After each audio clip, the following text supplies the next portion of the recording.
కృపావార్త కార్యక్రమమునకు స్వాగతం.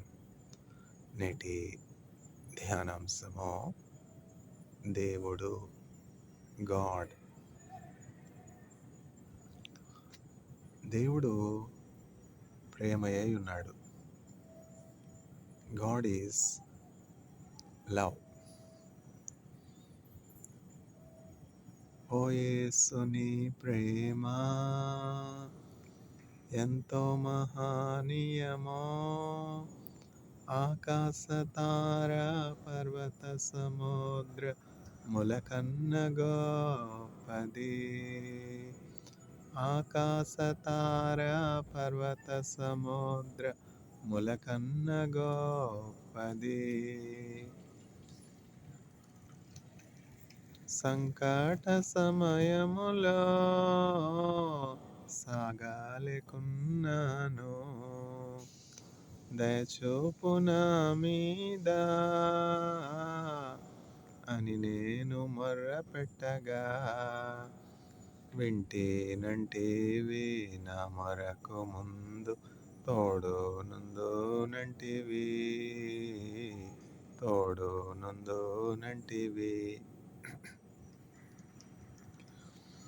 ఆగమ్యానందమే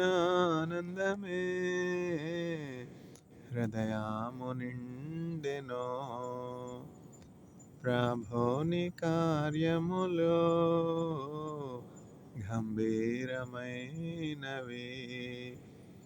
ప్రతి ఉదయ సాయంత్రములు స్తుతికి యోగ్యములు. కొదువాలెన్ని ఉన్నా భయపడను నేనెప్పుడు, పచ్చిక బయళ్ళలో పరుండజేయును. భోజన జలములతో తృప్తిపరచి నాతో నుండు యేసు.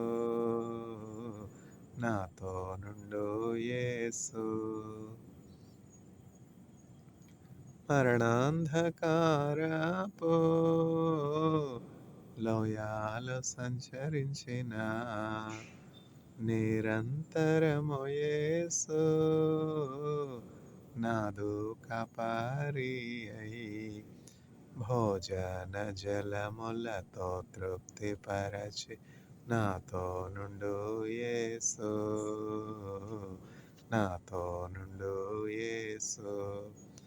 పచ్చిక బయళ్ళలో పరుండజేయును.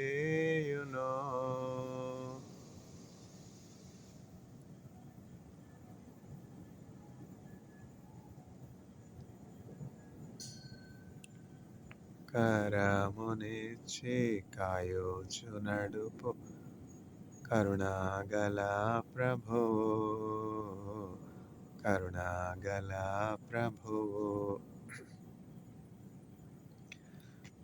ప్రేమ, లవ్. దేవుడు ప్రేమయై ఉన్నాడు. God is love. మనము ప్రతిదినము చూచున్నటువంటి మన పొరుగువారిని ప్రేమించలేకపోతే అదృశ్యుడైనటువంటి దేవుణ్ణి ఎట్లా ప్రేమించగలుగుతాం? దేవుణ్ణి మనం ప్రేమిస్తున్నామా, ప్రేమించుచున్నాము అనుటకు గుర్తు ఏంటంటే, మన పొరుగువారిని అంటే మన తోటి మనుష్యుల్ని మనం ప్రేమించబద్ధులమై ఉన్నాం. దేవుడు మనల్ని ఎట్లా ప్రేమించారో మనం కూడా మన పొరుగు వారిని ప్రేమించాలి. ఇప్పుడు తమ పొరుగు దేశమైనటువంటి యుక్రెయిన్ పట్ల సహోదర ప్రేమ రష్యా కలిగి ఉంటే, రష్యా యుక్రెయిన్ మీద ఇన్వైట్ చేయరు కదా. ఇజ్రాయేలీలు తమ పొరుగువారు అన్న భావన ఉంటే అక్టోబర్ 7 మెస్సాకర్ జరగదు కదా. గాజా గుండా ఆ తీవ్రవాదులు వచ్చి ఆ కిబుట్స్లో ఉన్నటువంటి ఆ బిడ్డల్ని ఒక విశ్రాంతి దినమున ఎంతో ఓచుకోత, ఎంతో బలాత్కారం, ఎంతో రక్తం చిందించబడింది కదా. దేవునికి అయిష్టమైనది, బాధ కలిగించేదేంటంటే, రక్తము చిందించబడుట. మనుష్యుల రక్తము చిందించబడుట అనేది దేవునికి ఎంత మాత్రము ఇష్టం కాదు. అట్లాంటి బలాత్కారం జరిగినప్పుడు దేవుడు యాక్షన్ తీసుకుంటాడనమాట. దేవుడు జీవముగల దేవుడు కదా! దేవుడు న్యాయాధిపతి కదా! నీతి న్యాయములు ఆయన సింహాసనానికి ఆధారములు కదా! అందువల్ల ఎవరు యాక్షన్ తీసుకున్నా, తీసుకోకపోయినా, ఎవరు న్యాయం తీర్చినా, తీర్చకపోయినా, దేవుడు పక్షపాతం లేకుండా న్యాయం తీర్చే దేవునిగా ఉన్నాడు. అందువల్ల దేవుని యందు మానవులందరూ కూడా భయభక్తులు కలిగి ఉండాలి. భయభక్తులు కలిగి ఉండాలి దేవుని యందంటే ముందు దేవుడున్నాడు అన్న సత్యాన్ని గమనించాలి. దేవుని యొక్క గుణగణాల్ని తెలుసుకోనాలి. మానవులందరూ కూడా దేవుని పోలికలో సృజించబడ్డారు. ఆయన రూపంలో సృజించబడ్డారు. ఎప్పుడు? ప్రారంభంలో. ప్రారంభానికి ఇప్పటికి అనేకమైనటువంటి సంవత్సరాలు గతించిపోయాయి కదా! ఇప్పుడు చిన్న పిల్లల్ని తీసుకుందాం. వాళ్ళు తమ తల్లిదండ్రులతో ఉంటారు. వాళ్ళ తల్లిదండ్రుల మాటలే వాళ్ళకొస్తాయి కదా! వాళ్ళ తల్లిదండ్రులు ఎట్లాంటి మాటలు మాట్లాడుతా ఉన్నారు, ఎట్లాంటి పనులు చేస్తా ఉన్నారు. పిల్లలు తల్లిదండ్రులని పుణికిపుచ్చుకుంటారు. జీన్స్ జన్యుపరంగా, వారసత్వ పరంగా, హెరిడిటీ పరంగా కొన్ని నేచురల్ క్వాలిటీస్, అట్రిబ్యూట్స్ పిల్లలకొచ్చేస్తాయి. అవి మాత్రం కాకుండా పిల్లలు అనుదినము తమ తల్లిదండ్రులను చూస్తూ ఉండడం వల్ల, వాళ్ళతో సన్నిహితంగా మెలగడం వల్ల ఏం జరుగుతుందంటే, వాళ్ళ తల్లిదండ్రులని పిల్లలు అనుకరిస్తారు. అట్లనే జన్యుపరంగా, వారసత్వ పరంగా మనలో దేవుని గుణగణాలొచ్చేసాయి. ఎందుకంటే ఆయన పోలికలో దేవుడు ఆయన స్వరూపంలో మానవుల్ని సృజించాడు. చక్కగా యూదులకి ఉన్నటువంటి మంచి ఆచారం ఏంటంటే, యూదుల దగ్గర మనం అందరం కూడా నేర్చుకోవాల్సినటువంటిది ఏంటంటే, చక్కగా రాస్తారు. ప్రిజర్వ్ చేస్తారు. వాళ్ళ అనుభవాలన్నింటినీ కూడా చక్కగా ఒక పుస్తక రూపంలో, గ్రంథ రూపంలో రాసి ప్రిజర్వ్ చేస్తారు. అవేంటంటే ఫ్యూచర్ జనరేషన్స్‌కి, ఫ్యూచర్‌లో ఉన్నటువంటి వాళ్ళ తరతరాలకి కూడా ఆ ప్రిజర్వ్ చేసినటువంటి ఆ అంశాలు ఒక మంచి గైడ్‌గా ఉంటాయి. నేను ఇజ్రాయెల్ దేశంలో సెయింట్ పీటర్స్ చర్చ్‌కి వెళ్తుండేవాడిని. తొలిటి దినముల్లో, ప్రారంభ దినాల్లో, ఇజ్రాయెల్ వెళ్ళిన తొలిటి దినాల్లో. అంటే తెలుగువారు అప్పటికి నాకింకా పరిచయం కాకుండా తెలుగు చర్చ్ ఎక్కడుంది అని తెలియనటువంటి పరిస్థితుల్లో నేను సెయింట్ పీటర్స్ చర్చ్‌కి వెళ్ళేవాడిని. అక్కడ సెయింట్ పీటర్స్ చర్చ్‌లో ఫిలిప్పీన్ నేషనల్స్ వచ్చేవారనమాట. ఫిలిప్పీన్ నేషనల్స్ అందరూ కూడా చక్కగా ఇజ్రాయెల్ దేశానికి కేర్ గివింగ్ వర్క్ కోసం వచ్చినటువంటి ఇంకను అనేకమైనటువంటి ఇతరుల పనుల కోసం వచ్చినటువంటి ఫిలిప్పీన్స్ అందరూ కూడా చక్కగా వాళ్ళొక కుటుంబముగా ఏర్పడి, ఒక సమూహంగా ఏర్పడి, ఒక సంఘంగా ఏర్పడి అక్కడ సెయింట్ పీటర్స్ చర్చ్ అని ఉంది. జాఫా పోర్ట్ దగ్గర. జాఫా బీచ్‌ని ఆనుకొని. ఆ సెయింట్ పీటర్స్ చర్చ్‌లో మొనాస్ట్రీలో ఉన్నటువంటి ఫాదర్ గారికి తెలియజేసి మేమందరం కూడా దేవుడిని ఆరాధించుకొనడానికి మాకు ఆలయంలో ఒక సమయం ఇవ్వండి. ఒక నిర్దిష్టమైనటువంటి సమయం ఆదివారం మాకిస్తే మేము ఈ ఆలయంలో దేవుడిని ఆరాధించుకుంటాం. ఎంత మంచి ఆలోచన. వాళ్ళందరూ చక్కగా ఒక గుంపుగా, ఒక ఫ్యామిలీగా గ్యాదర్ అయ్యి సోషల్ యాక్టివిటీస్ అనేకం చేయొచ్చు. ఇంకను అనేకమైనటువంటి కార్యాలు చేయొచ్చు. చక్కగా ఇజ్రాయెల్ హిస్టారికల్ ప్లేస్ కదా! ఇజ్రాయెల్ అనేకమైనటువంటి బైబిల్‌లో ఉన్నటువంటి స్థలాలు అనేకం ఉన్నాయి కదా! ఒక ఆదివారం హోలీ మౌంట్స్‌కెళ్దాం, ఒక ఆదివారం జెరూషలేం వెళ్దాం, ఒక ఆదివారం తర్వాత గలిలీ వెళ్దాం, ఒక ఆదివారం ఇట్లా చెప్పుకుంటూ పోతే అనేకమైనటువంటి హిస్టారికల్ ప్లేసెస్ ఉన్నాయి కదా! ఇజ్రాయెల్ దేశంలో అట్లా వెళ్దాం అని వాళ్ళు ప్లాన్ చేసుకొని ఉండొచ్చు. అయితే అన్నింటికంటే ముఖ్యమైనది ఏంటి అంటే దేవుని యొక్క వాక్యము ప్రకటించబడుట. ఇప్పుడు నేను చేస్తా ఉన్నాను కదా! అట్లా. ఒకళ్ళు ప్రకటించకపోతే ఆ వాక్యం మనకెట్లా తెలుస్తుంది? నా సొంత మాటలు చెప్పట్లేదు కదా! దేవుడు ప్రేమై ఉన్నాడని నాకెట్లా తెలుసు? నేను వాక్యంలో చదివిందే నా అనుభవపూర్వకంగా యేసుక్రీస్తు ప్రభువులోని ప్రేమను చూచుటను బట్టి తెలుసుకున్న విషయాలు నేను చెప్తున్నాను. చెప్పకపోతే ఎట్లా తెలుస్తుంది? ఎవరో నాకు చెప్పారు. నేను నేర్చుకున్నది నేను చెప్తున్నాను. అంతే కదా! వినటం వల్ల విశ్వాసం కలుగుతుంది. నేను చెప్పే మాటలు వింటూ ఉండడం వల్ల ఏం జరుగుతుందంటే, కృంగినటువంటి వారు, వ్యాధిలో ఉన్నటువంటి వారు, అనాథలుగా ఉన్నటువంటి వారు, బాధలో ఉన్నటువంటి వారు, అందరి చేత విసర్జించబడినటువంటి వారు, మోసగించబడినటువంటి వారు, నష్టంలో ఉన్నటువంటి వారు, బాధలో ఉన్నటువంటి వారు, ఎన్ని రకాల బాధలు. నిజంగా మొదటి బాధ ఏంటంటే చెప్తే అనారోగ్యం. ఆ శరీరంలో అనారోగ్యం కలిగినటువంటి ఆ బిడ్డలు అనుభవించే బాధ ఉందే, అది వాళ్ళకే తెలుస్తుంది. ఇంకెవరికీ తెలీదు. అందుకనే హెల్త్ ఈజ్ వెల్త్ అంటారు మన పూర్వీకులు, యాన్సిస్టర్స్ పెద్దవాళ్ళు ఏమంటారు? Health is wealth. ఆరోగ్యమే మహాభాగ్యము. మనం భోగభాగ్యాలు ఆశిస్తాం మానవులుగా, మంచిదే. ఐశ్వర్యాన్ని, ధనాన్ని ఆశిస్తాం, మంచిదే. కాదని ఎవరన్నారు? ధనం తీసుకోవద్దు, ధనం పెట్టుకోవద్దని ఎవరన్నారు? ధనాన్ని ఆశిస్తాం. తర్వాత ధనాన్ని సమకూర్చుకోనాలని ఆశపడతాం. అయితే మన పెద్దవాళ్ళు ఏం చెప్తున్నారంటే, ఆరోగ్యమే మహాభాగ్యం. ఇప్పుడు విలువైనటువంటి వస్తువులు చాలా ఉన్నాయి కదా! విలువైనటువంటి వస్తువులు కొన్ని చెప్పండి అంటే పిల్లలేం చెప్తారు? ఫస్ట్ గోల్డ్ అని చెప్తారు.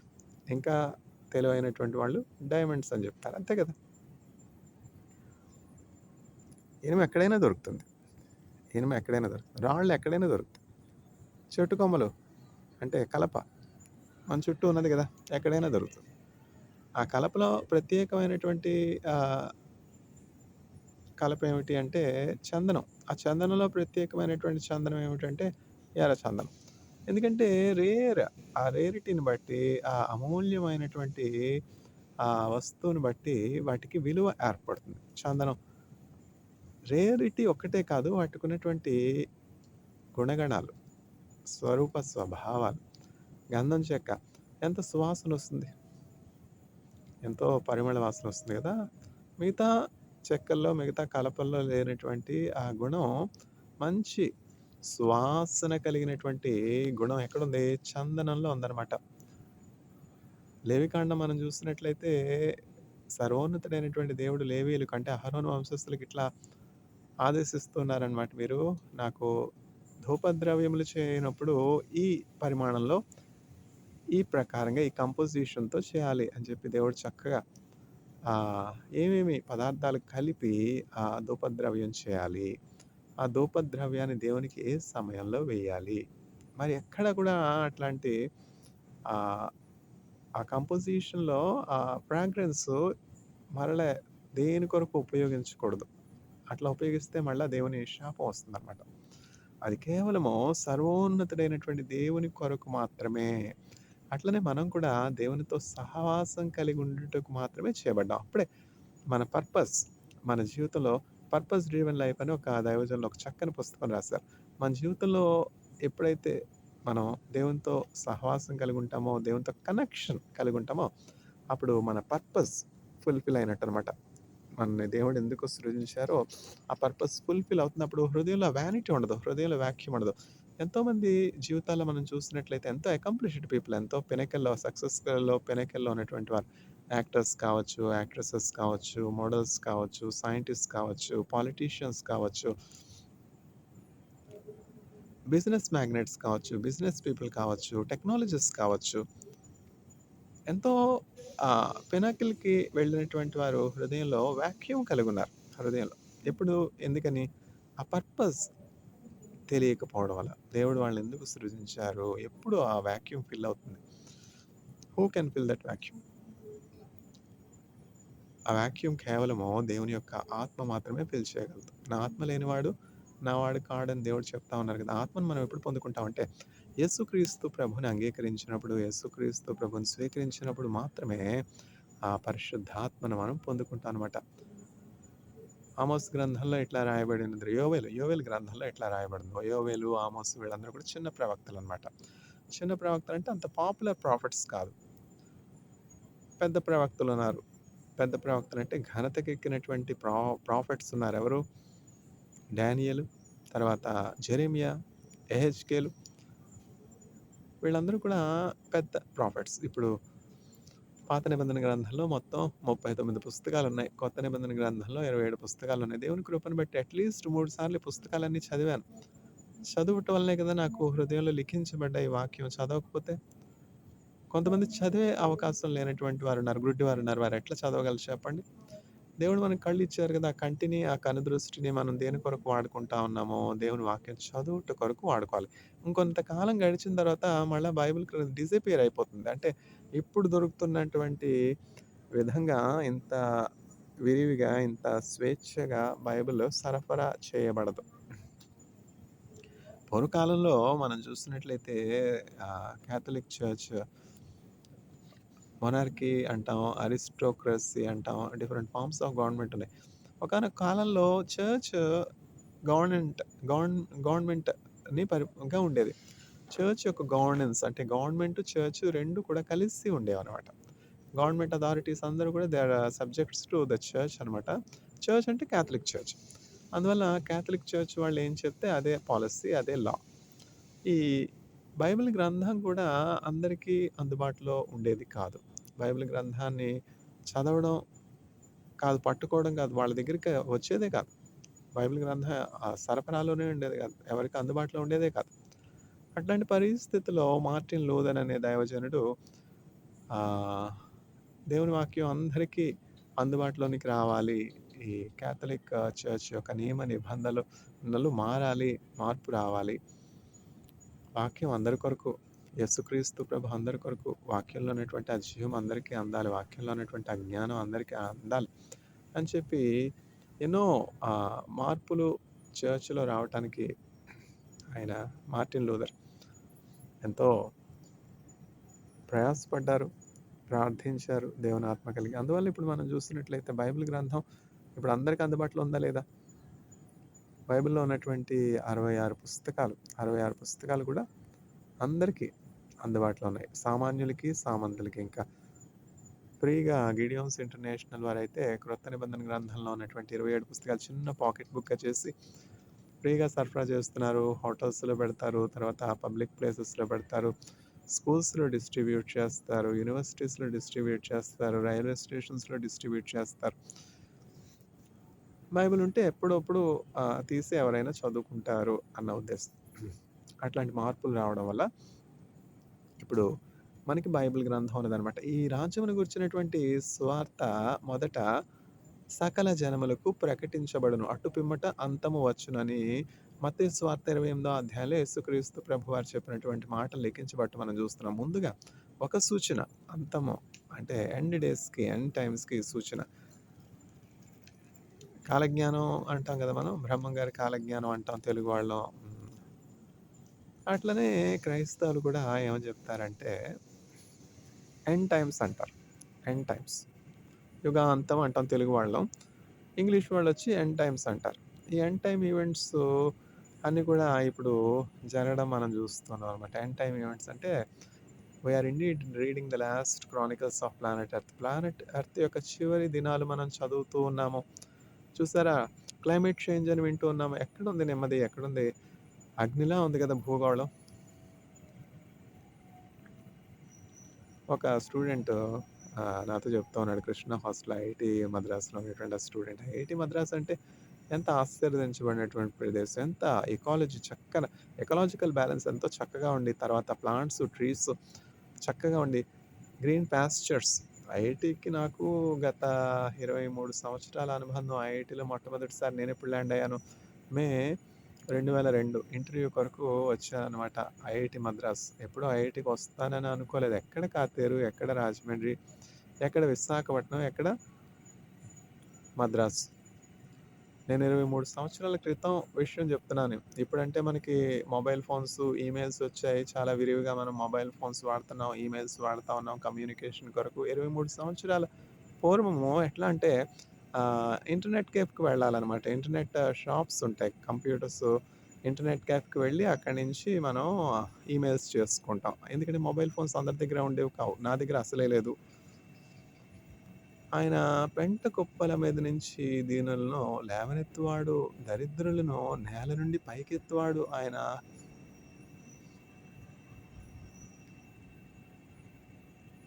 సంతులేని దానిని ఇల్లాలిగాను, కుమారుల సంతోషము గల తల్లిగాను కీర్తనల గ్రంథం 113 ఈ వాక్యమే నన్ను ఇంతగా హెచ్చించిందనమాట. ఇంతగా నేను ధైర్యంగా, సమాధానం కలిగి, సంతోషం కలిగి, యవ్వన బలం కలిగి ఉన్నాను అంటే దానికి కారణం ఏంటి?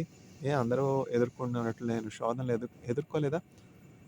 "ఒలగత్తలు உங்களுக்கு ఉపద్రవం ఉండు, ఆనాலும் తిడంకొండంగల్ நான் உலகத்தின் ஜெயித்தேன்." ఎట్లా ఇజ్రాయెల్ వెళ్ళాను, ఎట్లా కొరియా వెళ్ళాను, ఎట్లా చైనా వెళ్ళాను.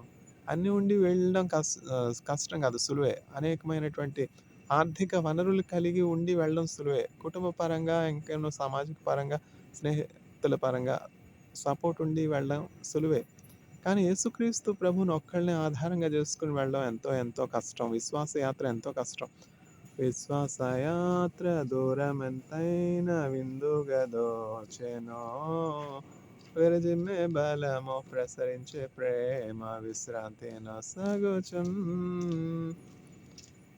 అందాల తార హృదించె నాలో, అందాల తార హృదించె నాకై అంబర వీధిలో, అవతారమూర్తి యేసయ్య కీర్తి అవని చాటుచున్.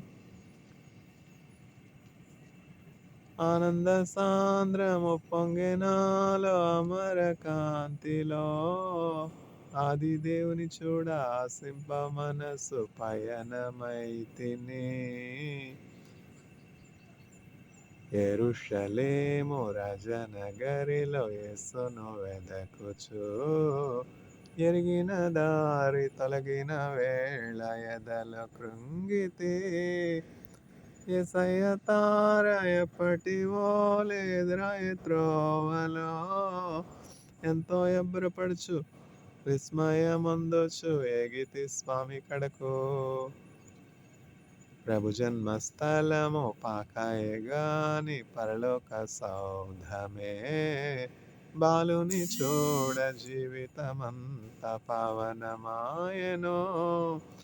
ప్రభు పాద పూజ దీవెన కాగా ప్రసరించే పుణ్యమో, బ్రతికే మందిరమాయే అర్పణలే సిరులాయే ఫలించే ప్రార్థన. IITs are gateways to abroad. There is no doubt about it. IITs are gateways to abroad. ఇక్కడ ఐఐటీలో కల్చర్ అట్లా ఉంటుంది, టీచింగ్ మెథడ్స్ అట్లా ఉంటాయి, స్టడీస్ అంతా రిగరస్గా ఉంటాయి, కాంపిటేటివ్గా on a par with advanced universities, international renowned universities ఏ కోర్సులు ఆఫర్ చేస్తున్నారు.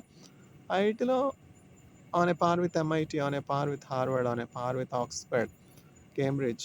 టెక్నాలజికల్ యూనివర్సిటీస్ మనం తీసుకున్నట్లయితే మెసచ్యూసెట్స్ ఇన్స్టిట్యూట్ ఆఫ్ టెక్నాలజీ కదా ఐఐటి. కంపేర్ చేస్తే ఆ కోర్సులు ఏమైతే ఉన్నాయో అవన్నీ కూడా ఇక్కడ టీచ్ చేస్తారు. ఇండియా గమనించాలి, 150 సంవత్సరాలు బ్రిటిష్ పరిపాలనలో ఉండి బానిసత్వం నుంచి స్వాతంత్ర్యం పొందుకుని ఇంత సమున్నతమైనటువంటి దిశగా పయనిస్తోంది. MITతో కాంపిటేటివ్గా IITs పెర్ఫామ్ చేస్తూ ఉన్నాయంటే ఆశ్చర్యమే కదా. అన్నీ ఉండి చేయడం సులువు. ఏమి లేకుండా ఇంతగా అభివృద్ధి చెందడం అక్కడుంది. కృషితో నాస్తి దుర్భిక్షం. IITs are gateways to abroad, no doubt. అట్లనే churches are gateway to heaven. Abroad ఉందా లేదా చెప్పండి? ఇండియా ఒక్కటే దేశమా? అమెరికా ఉందా లేదా? UK ఉందా లేదా? ఇజ్రాయెల్ ఉందా లేదా? గ్రహాంతర వాసులు ఉన్నారా లేరా? ఎక్స్ట్రా టెరిస్ట్రియల్ లైఫ్ ఉందా లేదా?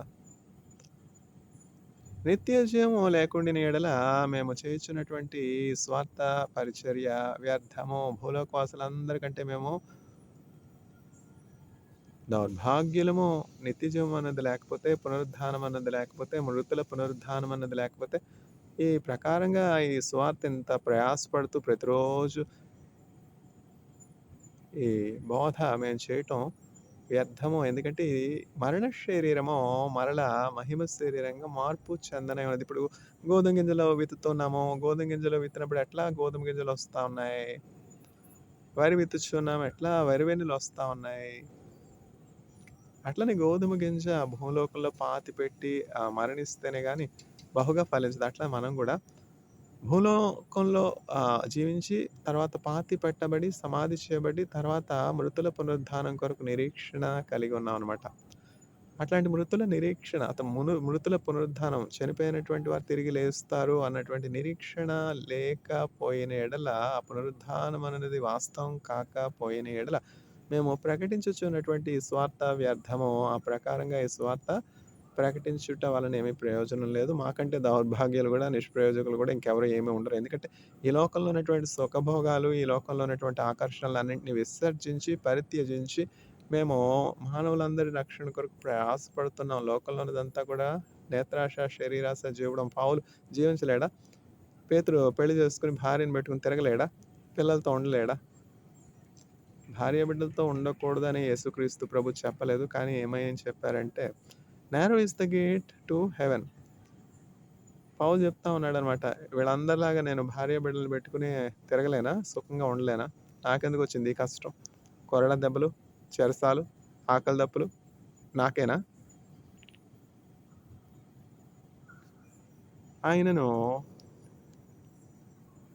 క్రీస్తు శ్రమలలో సమాన అనుభవము కలిగి ఉండాలని నేను ఆశపడుతున్నాను. ఎవరు శ్రమలు కోరుకుంటారు?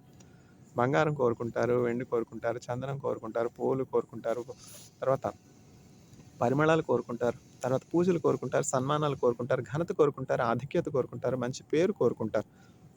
ఇవేంటి శ్రమలు ఎవరు కోరుకుంటారు?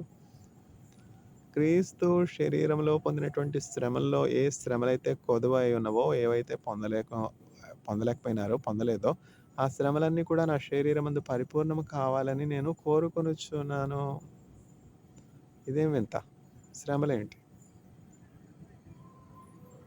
నో పెయిన్, నో గెయిన్ అన్నారు కదా పెద్దవాళ్ళు. ఆ శ్రమ ద్వారానే పరలోకంలో ప్రవేశం సాధ్యము. నేను క్రీస్తుతో కూడా సిలువేయబడి ఉన్నాను. ఇకను జీవించేవాడు నేను కాను. నాలో జీవించుచున్నది క్రీస్తుయే. అట్లా క్రీస్తు రూపంలోనికి మనం మార్చబడాలంటే శ్రమ గుండా వెళ్ళాల్సిందే. ఆకలి లేదు, దప్పిక లేదు. చక్కగా ఫ్రిడ్జ్‌లో పెట్టిన యాపిల్ పండులాగా ఉంటే పరలోకం వెళ్తామా? ఆ కంఫర్ట్ జోన్‌లోనే ఉంటే దేవున్ని తెలుసుకోగలుగుతామా? ప్రసవ వేదన లేకుండా పిల్లలు పుడతారా? ఇప్పుడేముంది సిజేరియన్ సర్జరీ కదా! ఆ హాస్పిటల్‌లోనికి వెళ్ళినటువంటి ఆ గర్భిణి అయినటువంటి భార్య తిరిగి క్షేమంగా బయటకు వస్తుందా? వచ్చేంత వరకు ఆ భర్తకేమిటి? ఎంత కష్టం, ఎంత బాధ. అటు అత్తమామలకి సమాధానం జెప్పాలి, ఇటు తల్లిదండ్రులకి సమాధానం జెప్పాలి. ఈ భార్యను గురించినటువంటి బాధ్యత, ప్రేమ ఇవన్నీ ఉంటాయి. ఇవేమి తెలీదు గదా! మిగతా వాళ్ళకి తెలీదు గదా! ఈ హాస్పిటల్‌లో డెలివరీ టేబుల్ మీద ఉన్నటువంటి భార్య బానే ఉంది. ఆమె తల్లిదండ్రులు గూడా బానే ఉన్నారు. వింతేంటంటే ట్రెడిషనల్‌గా గర్భిణీ స్త్రీని డెలివరీకి పుట్టింటికి పంపుతారు. కొంతమంది ఎట్లా ఉంటారంటే, నా భార్య, భారం నాది, బాధ్యత నాది. నా దగ్గరే ఉండాలి. నాతోనే ఉండాలి. ఆ డెలివరీ అయిన తర్వాత మొదటిసారిగా నా బిడ్డని నేనే చూడాలి. ఇట్లాంటి వాళ్ళు ఉంటారు వింత జీవులు. సిలువ, శ్రమ కోరుకోవడం అంటే ఇదే. ఎందుకు పంపించేయొచ్చు కదా! నీ తల్లి చెప్పలేదా? నీ తండ్రి చెప్పలేదా? పంపించేయొచ్చు కదా! నీకెందుకు ఆ కష్టం? అత్తమామలకి అనుభవం ఉంది గదా! వాళ్ళు చూసారు. ప్రసవం అంటే ఏంటో వాళ్ళకి తెలుసు. ఆ హాస్పిటల్‌లో ఉండడం అంటే ఏమిటో తెలుసు. డెలివరీ అంటే ఏంటో తెలుసు. నీకేం అనుభవం ఉంది డెలివరీ గురించి? నువ్వేమన్నా పిల్లల్ని కన్నావా? నీ తల్లి కనడం నువ్వు చూసావా? లేదు గదా! ఎందుకు ఆ ప్రేమలు? మెచ్చి మేకతోలు కప్పుతారనుకున్నావా ఏంటి? ఏమన్నా జరగరానిది జరిగితే నిన్నే నిందిస్తారు గదా! దూషిస్తారు గదా! అందుకని అటువంటి పిచ్చి ప్రేమలేం పెట్టుకోనకుండా మొదటి ప్రసవమైనా, సెకండ్ ప్రసవమైనా, థర్డ్ ప్రసవమైనా ఎక్కడ ఉండవలసినటువంటి వాళ్ళు అక్కడ ఉండాలి. కాకి కోకిల గూట్లో పెట్టిన పిల్లల్ని కొంతవరకే గదా! ఆ కోకిల పాడడం మొదలుపెడితే కాకికి తెలిసిపోలేదా? ఇది నా బిడ్డ కాదని? పిచ్చి పిచ్చి ఆప్యాయతలు, ప్రేమలు పెట్టుకొని నిందల పాలవ్వడం కంటే అందరూ ఫాలో అయ్యే మార్గంలో ఫాలో అయిపోవడం బెస్ట్ కదా! ఇది లోకరీతి కదా! ఫ్రిడ్జ్‌లో పెట్టిన యాపిల్ పండు. అయితే క్రీస్తు ప్రేమ మమ్మను బలవంతము చేయుచున్నది. ప్రసవ వేదన నేను కలిగి ఉన్నాను. సంఘమును గూర్చి ప్రసవ వేదన నేను కలిగి ఉన్నాను. పౌలుకి ప్రసవ వేదన ఉంది. అట్లనే కొంతమంది దైవజనులు సంఘంలో ఉన్నటువంటి ఒక్కొక్క విశ్వాసి కొరకు ఒక విధమైనటువంటి బాధ్యత, భారము, ప్రేమ కలిగి, పట్టుదల కలిగి వారి కొరకు ప్రార్థన చేసి ఒక్కొక్క ఆత్మని దేవుని సన్నిధికి సమకూర్చేవారుగా ఉంటారు. ఎక్కడ కష్టంలో ఉన్నవారున్నారు, ఎక్కడ అనారోగ్యంతో ఉన్నటువంటి వారున్నారు, ఎక్కడ మానసిక విచారాల్లో ఉన్నటువంటి వారున్నారు, ఎక్కడ కృంగి ఉన్నటువంటి వారున్నారు, ఎక్కడ విరిగి నలిగిన హృదయం కలిగినటువంటి వారున్నారు. అట్లాంటి వాళ్ళందరినీ సేకరించేది, సమకూర్చేది, చర్చికి నడిపించేది ఎవాంజలిస్ట్ పని. పిల్గ్రిమ్స్ ప్రోగ్రెస్ ఎట్లా ప్రారంభమవుతుందంటే లైఫ్ ఇటర్నల్ లైఫ్ అని ఒక వ్యక్తి పరిగెడుతూ ఉంటాడు. ఇదేంటి వింత? కాకరకాయలు, బెండకాయలు, బీరకాయలు, దోసకాయలు, ఆనపకాయలు, కాయగూరలు వాడు అరవడం చూస్తాం మనం. అట్లనే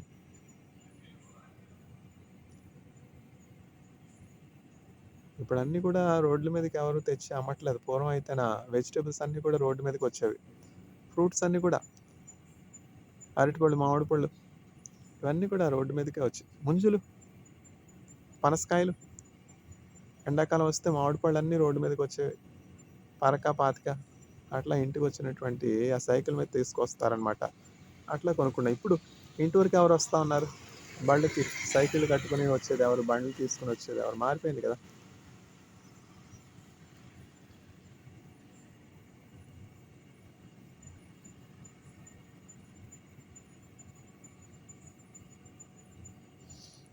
ప్రేమ, దేవుడు ప్రేమే అయి ఉన్నాడు. God is love. ప్రేమని గురించి చెప్పినప్పుడు మనకి ఏం జ్ఞాపకం వస్తుంది? అట్లా పాస్టర్స్ ఎట్లా ఉంటారంటే ఇంటింటికి వెళ్ళి ఒక్కొక్క కుటుంబంలో కష్టంలో ఉన్నటువంటి వారెవరు, బాధలో ఉన్నటువంటి వారెవరు, వాళ్ళందరినీ కూడా చక్కగా సమకూర్చి ఇంటికి చర్చికి తీసుకొస్తారనమాట. చర్చికి తీసుకొచ్చి చర్చిలో దేవుని వాక్యం ద్వారా బలపరిచి, దృఢపరిచి, స్థిరపరిచి, విశ్వాసం కలుగజేసి, ప్రార్థన చేయడం నేర్పించి, దేవుని మీద ఆనుకొనటం నేర్పించి, వాళ్ళ జీవిత పయనంలో ధైర్యంగా ముందుకు సాగిపోవడానికి పాస్టర్స్ బలహీనులైనటువంటి వారిని బలపరిచేవారిగా ఉన్నారు. ఎన్ని సాక్ష్యాలు మనం వింటున్నాం దేవుని ప్రేమను గురించి. యేసుక్రీస్తు ప్రభు వాక్యం విన్న తర్వాత మాకెంతో ధైర్యం కలిగింది. పూర్వం అయితే నాకున్న సమస్యలను బట్టి మరణించాలని అనుకునేవాడిని. ఇప్పుడు నేను ధైర్యంగా ఉన్నాను, క్షేమంగా ఉన్నాను, అభివృద్ధి చెందుతున్నాను, హెచ్చింపబడ్డాను, దీవించబడ్డాను, ఆశీర్వదించబడ్డాను. పూర్వం ఉద్యోగం లేదు, ఇప్పుడు ఉద్యోగం వచ్చింది. పూర్వం అనారోగ్యంతో ఉన్నాను, ఇప్పుడు ఆరోగ్యం వచ్చింది. అట్లా అనేకమైనటువంటి సాక్ష్యాలు యేసుక్రీస్తు ప్రభునందు విశ్వాసం ఉంచినటువంటి వారు వింటూ ఉన్నాం కదా. దేవుడు ప్రేమే ఉన్నాడు. ఎవరు దేవుడు అంటే యేసుక్రీస్తు ప్రభు. యేసు అంటే రక్షకుడు, క్రీస్తు అంటే రాజు. యేసుక్రీస్తు ప్రభు దేవుడు అనమాట. నేను నా తండ్రి ఏకమై ఉన్నాం. ఈ లోకానికి నేను పరిచయం చేయించుకోవడానికి, సన్మానాలు పెట్టించుకోవడానికి, కిరీటం పెట్టించుకోవడానికి, సేవలు చేయించుకోవడానికి, పూలపాన్పుల మీద పండుకొనడానికి, పవళించడానికి నేను రాలేదు. కష్టంలో ఉన్నటువంటి వారిని, వ్యాధిగ్రస్తులను, కృంగిన వారిని, బాధలో ఉన్నటువంటి వారిని, దుఃఖంలో ఉన్నటువంటి వారిని పరామర్శించడానికి నేను వచ్చాను.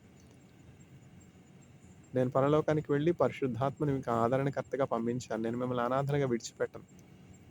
నేను మరలా వస్తాను, మిమ్మల్ని పరలోకం తీసుకుని వెళ్తాను. మీకు పరలోకంలో స్థలం సిద్ధపరచడానికి నేను వెళ్ళాను, మరలా వస్తాను. రెప్చర్ అంటాం కదా, రెప్చర్ రాకడా అంటాం. దానికోసం క్రైస్తవులందరూ కాచుకుని ఉన్నారు. రెప్చర్ అయిన సమయంలో చర్చి పరలోకానికి వెళ్ళిపోతుంది. తర్వాత ట్రిబులేషన్ వస్తుంది. ఈలోపు థర్డ్ టెంపుల్ యెరూషలేంలో కట్టబడుతుంది. ఇవన్నీ కూడా ఎండ్ టైమ్ ఈవెంట్స్ అనమాట. కాలజ్ఞానంలో బ్రహ్మం గారు చెప్పినట్లు ఇవన్నీ కూడా ఎండ్ టైమ్ ఈవెంట్స్ అనమాట. బైబిల్ గ్రంథంలో నిర్దిష్టంగా ఎండ్ టైమ్ ఈవెంట్స్ ఉన్నాయి. We're reading the last chronicles of planet earth. Matthew chapter 24, Matthew chapter 25, Mark chapter 13. All these things reveal end time events. Kalagnanam, Brahmam గారు ఇవన్నీ చదివాం మనం. బైబిల్ గ్రంథం కూడా చదవాలి. భూమి ఆకాశములు గతించిన నా వాక్యానడను గతించదు. ఏమైనా ఫెయిల్ అయిపోవచ్చు, కానీ యేసయ్య మాట ఎంత మాత్రం కూడా ఫెయిల్ అయిపోయేది కాదు. ఎందుకంటే సత్యం అన్నాడైనా అసత్యం అవుతుందా? సత్యం అంటే ఎవరంటే యేసుక్రీస్తు ప్రభు. దేవుడు అంటే ఎవరంటే యేసుక్రీస్తు ప్రభు. దేవుడు ప్రేమే ఉన్నాడు. యేసుక్రీస్తు ప్రభుని ప్రేమించినటువంటి వారందరూ కూడా తమ పొరుగు వారిని ప్రేమించే వారిగా ఉంటారు. వాళ్ళ వల్ల తమ పొరుగు వారికి ఎంత మాత్రం కూడా హాని కలగదు, మేలే కలుగుతుంది. May the Lord grant the love of God to all the audience. Amen.